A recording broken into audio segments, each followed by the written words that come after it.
Chers frères et sœurs, bonjour, heureux de vous retrouver ce matin encore pour lire la parole de Dieu, la méditer et nous nourrir une fois encore des richesses, des profondeurs de ce que Dieu révèle, de son caractère, de sa nature, de ses attributs et ce que l'on peut aussi apprendre pour nos vies personnelles et nos vies en tant qu'enfants de Dieu. Et ce matin, nous poursuivons donc notre série de méditation matinale de ces vitamines avec le Proverbe chapitre 12. Et ce matin, je souhaiterais juste vous lire le verset 1 qui m'a personnellement interpellé. Qui aime la connaissance désire être corrigé. Qui déteste les réprimandes n'est qu'un sot. Qui aime la connaissance désire être corrigé. Qui déteste les réprimandes n'est qu'un sot. Être corrigé, la correction, je ne sais pas pour vous, mais ce n'est pas forcément quelque chose que l'on désire, quelque chose que, et ce terme désirer, on pourrait dire quelque chose que l'on aime. Et pourtant, Salomon, l'auteur des Proverbes, nous dit que qui aime la connaissance désire être corrigé. Et il y a au final dans ce verset 1 une véritable opposition entre deux attitudes. La première, c'est cette attitude justement qui consiste à rechercher, à désirer la correction.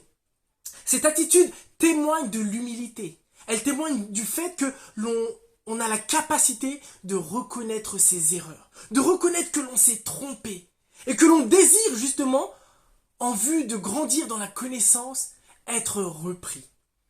Si on a mal agi, être prêt à écouter ce que l'on a mal fait et à se remettre en question. Je crois que cela fait vraiment partie du processus d'apprentissage. Celui qui ne fait plus d'erreurs n'a plus rien à apprendre. Et je crois qu'en tant que disciples de Jésus, nous faisons des erreurs. Nous faisons des erreurs. Et nous avons besoin d'être repris. Et la correction peut à la fois venir de Dieu, mais aussi c'est une correction qui peut venir des hommes.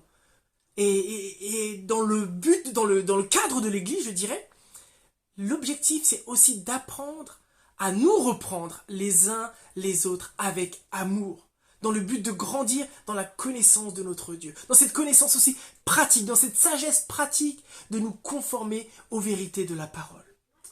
De l'autre côté, au lieu qu'on le voit, il y a première cette attitude d'humilité, nous voyons une attitude d'orgueil dans la deuxième partie du verset. Celui qui déteste les réprimandes n'est qu'un sot. Refusez d'être repris. Refuser que l'on nous dise nos erreurs, c'est faire preuve, je dirais, d'inconstance, comme il dit, de sottise. C'est manquer de sagesse. Et je crois que c'est vraiment important de redécouvrir cela. D'autant plus, je trouve en tout cas, qu'il y a une tendance actuelle à ériger une sorte de principe, de dire « moi je ne juge personne, personne n'a le droit de me juger si ce n'est Dieu seul ». Je pense que c'est une mauvaise lecture de ce qu'on découvre dans la parole de Dieu, puisque nous avons besoin des uns des autres. Et nous avons besoin d'être à l'écoute et de savoir être repris lorsque l'on a mal agi. Si j'ai fait quelque chose de mal, je prie pour qu'un frère ou une sœur en Christ puisse venir me le dire avec amour et que le Seigneur permette que mon cœur soit à l'écoute et disponible pour écouter ce qu'il a à me dire.